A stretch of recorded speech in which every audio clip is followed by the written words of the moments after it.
Good evening all friends. ये देखिए मैं अभी जो है कल केसिंग करवा रही हूँ अपने रूम की, तो आपको बैग्स दिखाती हूँ जो अभी कटिंग शुरू करी है हमने। ये देखिए बैग जो माइसीलियम परसों हो सकती थी, लेकिन कल यूनिवर्सिटी में छुट्टी होती है सैटरडे को मेरी, तो मैं सोच रही थी कल हो जाएगी। कई बार थोड़ा बहुत रह जाता है तो वो परसों हो जाएगा। तो देखिए माइसीलियम तो बढ़िया रन किया हुआ है। और अंदर से अगर हम देखते हैं, देखिए अंदर भी पूरा सारा बढ़िया माइसीलियम है, कोई दिक्कत नहीं। मुझे थोड़ा टेंशन था कि अपना खाद बनाया है, लेकिन फिर भी बहुत अच्छा जो है रिज़ल्ट है। माइसीलियम ठीक रन किया हुआ है। देखिए सारा जो है इसमें, देखिए माइसीलियम पूरा ठीक रन किया हुआ है। तो जो केसिंग का प्रोसीजर है 12, 13, 15 दिन जितने भी आप लगा सकते हो आप लगाते हो अपने हिसाब से, क्योंकि हर किसी को आता ही है केसिंग में कितना माइसीलियम रन करता है। अगर एक दिन आप पहले करवा भी लेते हो केसिंग तो वो केस रन में एक दिन एक्स्ट्रा हो जाता है। ऐसा कुछ नहीं है कि आपने केसिंग एक दिन लेट करवाई है तो लेट नहीं है, ऐसा नहीं है। अगर आपका माइसीलियम जो है अच्छा सरफेस तक आ गया है तो वो केस रन में भी उसी टाइम जो है वो उसी हिसाब से चलेगा, ऐसी कोई टेंशन नहीं है इसमें। तो कल मेरे वाले इस वाले को हो जाएंगे हमारे 13 या 14 डेज़ हो जाएंगे कल। तो ये बढ़िया से हो गया, तो अभी इसको हम कर लेंगे, केसिंग के लिए तैयार कर रहे हैं। अभी हो ही गए केसिंग के लिए, तो कल केसिंग करवा देंगे। इसकी केसिंग रेडी है, ट्रीटमेंट उसका हो गया है, तो कल मॉर्निंग में इसकी केसिंग हो जाएगी। दूसरे वाले रूम को अभी 3 ही दिन हुए हैं, उसमें भी स्पॉन बहुत अच्छा रन किया हुआ है। तो अभी सब कुछ ठीक चल रहा है, ऐसी कोई टेंशन नहीं है। अब की बारी बढ़िया चला हुआ है, अपना कंपोस्ट था जिस हिसाब से, तो बढ़िया है, कोई दिक्कत नहीं है। ये यहाँ पर क्या है इसमें, फिर भी आप लोगों को कोई और कुछ कमी लगे दिखे तो आप बता सकते हैं, कमेंट बॉक्स में डाल के आप पूछ सकते हैं या कर सकते हैं। और हाँ, एक चीज़ और शेयर करनी थी मुझे आप लोगों के साथ। मैंने एक बारी US पेनिसिल्वेनिया लैब में है एक साइंटिस्ट डॉक्टर जॉन, उनसे बात करी थी 2-3 दिन पहले। उनसे मैंने पहले मेल करी थी उनको रिगार्डिंग, क्योंकि वो स्पॉन लैब और कंपोस्ट में पेनिसिल्वेनिया US का बहुत बड़ा जो है वो है हब माना जाता है मशरूम प्रोडक्शन का। तो मैंने उनको मेल की थी, कुछ क्यूरीज थी मेरी पूछने के लिए, तो बहुत ही जेन्युइन थे, बड़े अच्छे से उन्होंने जवाब भी दिए। फिर उन्होंने खुद ही ऑनलाइन मीटिंग के लिए लिंक भेजा, तो हमारी 1 घंटा हमने ऑनलाइन डिस्कशन किया सारा मशरूम के रिगार्डिंग। वो मशरूम पर ही काम कर रहे हैं, रिसर्च कर रहे हैं। तो उनसे मैंने अपना सारा प्रोसीजर जो मैं कंपोस्ट बनाने का फॉलो कर रही हूँ बिल्कुल सारा डिस्कस किया। मतलब सब कुछ प्रोसीजर उन्होंने कहा वेल एंड गुड है, बहुत अच्छा है। इवन जो वहाँ फॉलो कर रहे हैं, क्योंकि वहाँ सब कुछ सारा सिस्टम ऑटोमेटिक है, लेबर इंटेंसिव नहीं है, वहाँ इतना एडवांस्ड है वो लोग। तो वहाँ के हिसाब से जो हम टाइम दे रहे हैं अपने कंपोस्ट पे वो वेल एंड गुड है। 17 से 18 दिन जो हम दे रहे हैं वो बहुत अच्छा है। जैसे यहाँ पर भी मैंने देखा लोग 15-16 दिन में निकाल लेते हैं, कोशिश करते हैं हर जगह 1 दिन कम करने की, चाहे वो वेटिंग है, चाहे वो मिक्सिंग के बाद जो सेटिंग नहीं होने देते, अच्छे से कंपोस्ट को सेटल नहीं होने देते। हर स्टेज की जो है अपनी एक इम्पॉर्टेंस है। 3 कंपोस्ट 2 मेरे बने हैं, तीसरा जो है लगभग उसकी दूसरी टर्निंग हो गई है। तो जितना मैंने सीखा है, जो चीज़ है कि मेरे अंदर क्यूरियोसिटी, मैं पूछती रहती हूँ हर किसी से। बहुत सारे नॉन है, सुबेदी सर हैं, उनको भी फ़ोन करके पूछती हूँ, इतने बड़े ग्रोअर हैं नेपाल में। और भी जो भी जानकार हैं, या मैं अपने रिसर्च आर्टिकल्स पेपर्स पढ़ती रहती हूँ। इवन एक और साइंटिस्ट हैं अमेरिका में ही, वो डेविड हैं, तो उनसे भी मैं अभी उनका भी अभी ईमेल आईडी मिला है, तो उनको भी अभी मैं कांटेक्ट करूँगी। उन्होंने काफ़ी अच्छे आर्टिकल्स लिखे हैं, मैंने उनके काफ़ी आर्टिकल्स पढ़े हैं, उनकी बुक भी हैं वो भी पढ़ी थी, तो मैं उनको भी कांटेक्ट करूँगी। कुछ मेरे दिमाग में 2-3 क्यूरीज थी उनके आर्टिकल्स को लेके। तो उन्होंने जो मेथड मैंने बताया उनको, जो टेम्परेचर हम फॉलो कर रहे हैं, किस लिए कर रहे हैं, वो सब कुछ वेल एंड गुड था। और जो इंग्रेडिएंट्स हमने यूज़ करे हैं वो मोर देन सफिशिएंट है। उन्होंने कहा बहुत एक्स्ट्रा ही यूज़ कर रहे हैं, इतने की रिक्वायरमेंट नहीं है। वो लोग इतना यूज़ नहीं करते जितना हम इंडियंस यूज़ करते हैं, वहाँ इतना कल्चर नहीं है। और जो नाइट्रोजन जो मेरा कंटेंट था वो उनसे ज़्यादा था नाइट्रोजन कंटेंट, क्योंकि जो हम मेथड फॉलो करते हैं नाइट्रोजन डिटर्मिनेशन का, जिसको हम जेल्डाल मेथड बोलते हैं। तो जैसे BSc में मैंने ये परफॉर्म भी किया था, तो आप लोगों में भी जो साइंस साइड थे उन्हें पता होगा नाइट्रोजन के लिए जेल्डाल मेथड जो फॉलो करते हैं। तो इसमें वेट नाइट्रोजन और एक ड्राई नाइट्रोजन, ड्राई बेसिस पर एक वेट बेसिस पर, 2 तरीके से जो है नाइट्रोजन को हम निकालते हैं। तो हमारा जो बेसिस रहता है, जो रिपोर्ट में आता है, वो देते हैं वो ड्राई बेसिस पर। तो ड्राई बेसिस के हिसाब से वो सफिशिएंट है। तो वो अगर 1+ हो जाता है तो वो 1.5 1.6 वो ठीक है, इतनी कोई इसमें दिक्कत नहीं है।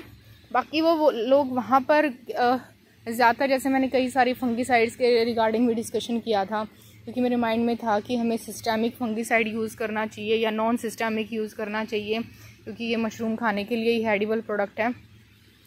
तो उन्होंने बोला कि वो कोई भी दवाइयाँ यूज़ नहीं करते वहाँ पे, क्योंकि वहाँ सैनिटाइजेशन का ही ध्यान रखा जाता है। मशरूम पे कोई बीमारी आती ही नहीं है, और आती है तो वो उसके लिए कुछ अलग ट्रीटमेंट है, आल्दो वो बहुत ही कम यूज़ करते हैं, रेयर यूज़ करते हैं वहाँ पर ये बेविस्टीन और ये कवच वगैरह जो भी यहाँ यूज़ करते हैं। तो उनसे जो मेरी बात हुई तो हम बिल्कुल ठीक जा रहे हैं। हम का मतलब मैं और आप सभी लोग, क्योंकि सब ऐसे ही बनाते हैं, कोई अलग नहीं, तो सब ऐसे ही बनाते हैं। यहाँ जो कंपोस्ट है तो सब हम बढ़िया तरीके से बना रहे हैं, उसमें कोई टेंशन नहीं। मैंने उनसे पूरा डिस्कशन किया है, उनका कंपोस्ट का ही काम है, वहाँ पे यूनिट है पूरा, तो बड़े अच्छे से उन्होंने बताया। इतनी अच्छी उनको इतनी डीप नॉलेज थी। आगे भी कभी फ्यूचर में मुझे कुछ काम हुआ तो वो ऑनलाइन मीटिंग के लिए वो फिर दोबारा से मैं उनको एक बारी रिक्वेस्ट कर सकती हूँ, बोल सकती हूँ। तो कोशिश रहेगी कि उनका जो भी फीडबैक था वो यही था कि हम यहाँ जो फॉलो कर रहे हैं मेथड वो ठीक है। बंकर में हम इसको 9 दिन रख रहे हैं वो भी ठीक है। टनल में 7 to 8 डेज जो कि हमारा होता है कि लास्ट में हमें ये चाहिए कि अमोनिया रिलीज़ होनी चाहिए, वो सब कुछ सारा कुछ ठीक है हमारा प्रोसीजर। और मॉइस्चर, मतलब मेरी रिपोर्ट मैंने सारी रिपोर्ट मेनली तो मैंने अपनी रिपोर्ट ही डिस्कस करी थी उनसे, क्योंकि मेरे कंपोस्ट की जो रिपोर्ट आई थी दोनों की, तो मैंने दोनों रिपोर्ट उनको स्क्रीन शेयर करा, तो सर ने पूरा डिस्कस किया। हर एक चीज़ अच्छे से उन्होंने बताई, हर एक कंटेंट की, हर एक जो पैरामीटर है उसकी क्या वैल्यू है, क्यों है, किस वजह से वो कम ज़्यादा हुआ है। CO2 बनी हुई है, बाहर आना पड़ेगा। तो बड़े अच्छे से उन्होंने डिस्कस किया है, तो कोई टेंशन नहीं है मुझे। अब उन्होंने कहा कि मेरा ठीक है, और थोड़ा बहुत बाई चांस नाइट्रोजन कम ज़्यादा हो जाता है तो ऐसा कुछ नहीं है। और मेन तो इसमें जो उन्होंने बताया कि वो ग्रोइंग के टाइम पे हमें वाटरिंग का बहुत ध्यान रखना पड़ता है। मशरूम जो है सारा ही खेल बहुत ही CO2 बनी हुई है। Sorry, I can't speak. तो इसमें कोई टेंशन नहीं, तो इसीलिए था, मैंने अपने नहीं सभी के लिए बताया था कि जो लोग फॉलो करते हैं और वो लोग मस्टर्ड स्ट्रॉ यूज़ नहीं करते। ये ऊपर काम चल रहा है शेड का, क्योंकि मशरूम में मैंने देखा है मशरूम के काम में कंपोस्ट में अगर शेड ना लगाओ तो बहुत ही दिक्कत आती है, बहुत ही ज़्यादा। जो है हम एक कंपोस्ट ले चुके हैं हम, बारिश में भीगा हुआ, जिसमें कुछ मशरूम नहीं आई थी। तो अब ये है कि ऑर्डर आ जाते हैं कई बार किसी के, अपने तो दोनों रखे गए, लेकिन जुलाई में अगस्त में तो पता चले कि बहुत दिक्कत आ गई किसी के कंपोस्ट में एट ए टाइम। तो इसीलिए हमने पहले ही था, आज तो बजट भी नहीं था, फिर भी हमने ये था कि पहले ही लगवाएंगे। उधर देखिए वहाँ पर वो कवर कर रखा है वो पूरा का पूरा। और अब की बारी मैंने गोबर भी यूज़ किया अपनी केसिंग में, सेलर की राखी भी यूज़ करी है और कोकोपीट भी यूज़ करी है। अब की बारी मेरी अपनी कंपोजिशन है, किसी ग्रोवर की सच कोई कंपोजिशन नहीं है, तो मैंने गोबर जो है वो भी यूज़ किया हुआ है इसमें, तो उसके हिसाब से बनाया है मैंने। और दवाइयाँ भी मैंने अब की बारी थोड़ी सी चेंज करी हैं, थोड़ी सी इन दी सेंस बेविस्टीन मैंने यूज़ नहीं किया, बेविस्टीन बहुत महंगी पड़ रही है। और बेविस्टीन में होता कुछ नहीं है, बेविस्टीन में अगर आप देखोगे, क्योंकि धीरे धीरे इस फील्ड में जो है हर एक चीज़ में आपको कॉस्ट कटिंग करनी पड़ेगी। और कई भाई साहब तो बड़े नाराज़ हो जाते हैं वीडियोस देख के कि भैया आप लोग बहुत ही गलत अफवाहें फैला रहे हो मशरूम फार्मिंग के रिगार्डिंग। कोई अफवाहें नहीं है, सबको पता है मशरूम में आज के दिन कोई प्रॉफिट नहीं चल रहा है, फ़िलहाल अभी कोई प्रॉफिट नहीं है, कोई मार्जिन नहीं है। लेकिन अब काम शुरू कर रखा है जिन्होंने, मैंने या किसी और ने भी, तो अब क्या कर सकते हैं। तो या तो हम इसको हैप्पीली कंटिन्यू करें या इसको परेशान होकर बंद कर दें, दो ही ऑप्शन है। उसमें और भी ज़्यादा टेंशन है, तो काम तो देखो शुरू करना ही कर रखा है, तो काम तो ये कंटिन्यू करना ही पड़ेगा। कभी ना कभी इसमें ये है बूम आ जाएगा दोबारा से। तो जो शुरू कर रहे हैं उनके लिए तो है ही, जो शुरू कर रहे हैं तो वो अपना भी बजट देख के ही शुरू करेंगे ना, ऐसे तो है नहीं कि किसी ने कर रखा है तो कर ले। सभी कह रहे हैं कि इसमें कॉस्ट कटिंग बहुत ज़्यादा एक्सपेंसिव है, तो कोई इतना पागल थोड़ी ना है कि भाई वो ऐसे ही किसी ने शुरू करना है तो ऐसे ही करोड़ों का ऐसे ही बजट लगा के और शुरू कर देता है। लेकिन शुरू कर दिया तो उसे डीमोटिवेट क्यों करें बार बार वीडियोज़ में बोल के कि इसमें फ़ायदा नहीं, फ़ायदा नहीं, फ़ायदा नहीं। तो हो जाएगा, फ़ायदा है या नहीं है वो तो पता नहीं, फ़ायदा होता भी होगा, हर तरीके का है। अब आप कोकोपीट यूज़ करते हो, मत करो कोकोपीट यूज़, आप उसकी जगह टोटल सेलर की राखी और गोबर यूज़ कर लो। तो अब दोनों कमरों की जो हमारी है वो 50,000 की आई है कोकोपीट, तो 50,000 की यूज़ ना करके आप सारा का सारा गोबर और सेलर की राखी यूज़ कर लो वो वहाँ पे। अब मुझे पता नहीं उसमें क्वालिटी और क्वांटिटी, क्योंकि महंगा काम है, रिस्की है, एकदम से आप ऐसे कॉस्ट कटिंग नहीं कर सकते ना, धीरे धीरे कटिंग होगी। कि मान लो पहले आपने 1000 यूज़ किया, 1000 kg यूज़ करा है, अगली बारी आप उसको 700 लिया हो, उसकी जगह कुछ और यूज़ करो। धीरे धीरे आपको आइडिया हो जाएगा कि भाई इसमें किस चीज़ की क्या ज़रूरत है। तो एकदम से नहीं होती ना चीज़ें, धीरे धीरे कम से कम 1-2 साल आपको चीज़ में समझेगा, उसके बाद आप कॉस्ट कटिंग करोगे, कॉस्ट कटिंग के बाद ही आपका जो है बेनिफिट होगा। इस मशरूम में कोई बेनिफिट ऐसे नहीं है, मैंने देख लिया। मशरूम में बेनिफिट वही है जो आपने लगाया नहीं पैसा, वही आपकी बचत है। लेकिन जब हम शुरुआत काम करते हैं तो बहुत ही ज़्यादा जो है पैसा लगता है हर चीज़ में। धीरे धीरे हर बार ही आपका सिस्टम जुड़ जाता है, चीज़ें जुड़ जाती हैं तो वो कम हो जाता है। ये जो है आज दूसरी टर्निंग हो गई है हमारी कंपोस्ट की। ये हितेश भाई हैं एक, उनका था ये कंपोस्ट, ये देखिए। और इसमें मैं अभी चेक करके गई हूँ, इसमें अच्छा टेम्परेचर राइज़ किया है, 80 तक जा चुका है। जैसे मैंने आपको बताया, मैंने उनसे बात करी थी, सर से बात करी थी, तो उन्होंने मुझे बोला कि जो टेम्परेचर है वो आपका 80 जाता है ना, तो बहुत अच्छा है, बहुत ही अच्छा है, तो कोई प्रॉब्लम नहीं है। इवन वो तो 81 और 82 भी लेके जाते हैं अपने कंपोस्ट का टेम्परेचर वहाँ पर। मैं ये नहीं कहूँगी कि आप लेके जाओ, आप अपने हिसाब से ही काम करो।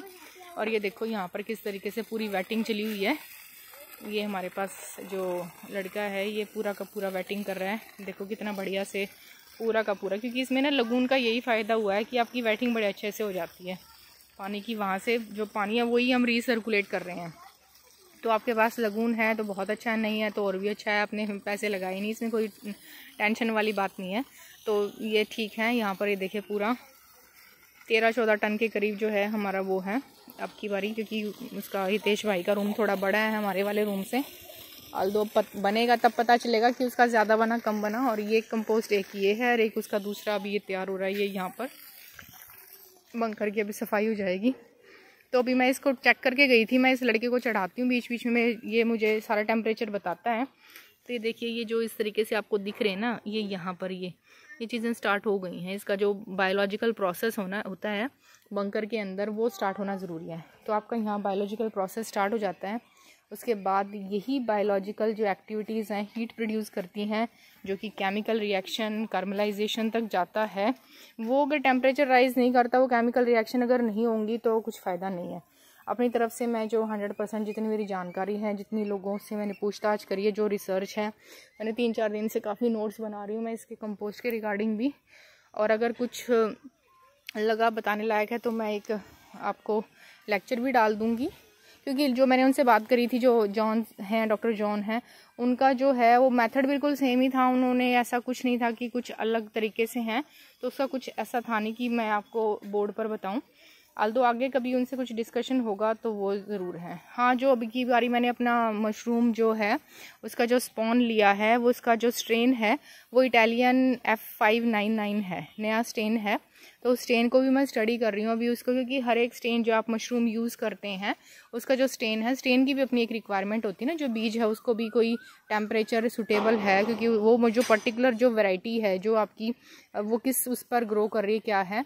तो उस स्ट्रेन को भी मैं आज पढ़ रही थी, उसके भी मैंने नोट्स अभी आर्टिकल्स निकालने हैं, उनको भी मैं हैं। तो अगर कोई F599 यूज़ कर रहा है इटालियन, तो उसके रिगार्डिंग भी मैं आपको एक बता दूंगी कभी कि भाई उस वाले स्ट्रेन में अगर किसी पानी कम ज़्यादा या फ्रेश एयर या किसी और चीज़ की रिक्वायरमेंट रहेगी तो। बाकी और देखो, जो मेरे को है मैं चीज़ें वही बताती हूँ जो मैं करती हूँ या मैं जो पढ़ती हूँ, जो मुझे लगता है कि ठीक है। ऐसी आपकी ऐसे हवा वाली बातें तो मुझे खुद ही इसमें बताई, इतना महंगा काम है तो मैं नहीं। और हाँ, जो भी काम शुरू करने हैं मैं उनको यही कह रही हूँ, बार बार कहती हूँ कि आप लोग बिल्कुल अपना बजट देख के, मन देख के काम करो। अब क्योंकि देखो, मुझे इस काम में इंटरेस्ट शुरू से ही था और अब तो इतना आ रहा है, मैं इसको इतना स्टडी करती हूँ, डेली दिन में 2-3 घंटे मेरे लग जाते हैं। चाहे मैं नेट से सर्च करूँ, चाहे मैं आर्टिकल्स पढूँ, नोट्स बनाती हूँ, देखती हूँ, हर एक चीज़ का सब कुछ याद हो गया बिल्कुल क्रिस्टल क्लियर, जो जैसे है वैसे मेथड्स याद हो गए हैं। पहले थोड़ा लगता था कि यार हर बार ही भूल जाती हूँ ये चीज़ें, तो अब की बारी इस पिछली साइकिल में कुछ कुछ याद होना शुरू हुआ है, इस साइकिल में काफ़ी हो गया। और कंपोस्ट का मुझे काफ़ी चीज़ें समझ में आ गई, क्योंकि मेरे को डर था किसी और को देना है, तो काफ़ी पढ़ा है मैंने कंपोस्ट का। और इसके रिगार्डिंग ही मैंने उनसे जो साइंटिस्ट हैं अमेरिका से, उनसे ऑनलाइन डिस्कशन किया, पर उन्होंने बताया बहुत बढ़िया रिपोर्ट है और सब कुछ वेल एंड गुड है, उन्होंने कोई कमी नहीं बताई, तो मुझे थोड़ा तसल्ली हो गया अब इसके बाद। और बाकी आप लोग जो हैं, जो हम प्रैक्टिकली करते हैं, जो ग्रोवर्स हैं या जो टेक्निकल पर्सन हैं जो प्रैक्टिकली इस काम को करते हैं, उनका अपना एक अलग एक्सपीरियंस होता है, तो आप लोग वो मेरे से शेयर कर सकते हो। जहाँ कहीं भी मैं गलत हूँ आप मुझे गाइड कर सकते हैं। और ये वीडियो बिल्कुल इसलिए नहीं है कि आप मशरूम का काम शुरू करो, ये वीडियो सिर्फ आपके साथ जुड़ने के लिए और आपसे कुछ बातें शेयर करने के लिए हैं जिन्होंने काम शुरू कर रखा है, या जो काम शुरू करेंगे कल को और उनको कोई कुछ देखना होगा तो वो यहाँ से देख सकते हैं। बाकी इसके लिए बिल्कुल नहीं है कि इसमें करोड़ों का और लाखों का मुनाफा है और तुरंत इसको शुरू कर लो, ऐसा नहीं है ये वीडियो। तो आप अपने हिसाब से शुरू करोगे। वेटिंग चल रही है इसकी। ये दूसरा कंपोस्ट है और अभी इसका मटेरियल जो है, इंग्रेडिएंट्स वो सारे हमने इकट्ठे ही वो वहाँ रखे हुए हैं, सब कुछ इकट्ठे ही ऑर्डर कर लिया था ताकि दिक्कत ना आए। तो जो परसेंटेज के हिसाब से इसका सारा कुछ निकाला हुआ है कि कितने % हमें क्या क्या चाहिए, उस हिसाब से सारी चीज़ मंगवा रखी हैं। क्योंकि मशरूम बड़ा ही जिसे कहते हैं ना साइंटिफिक क्रॉप हो चुका है।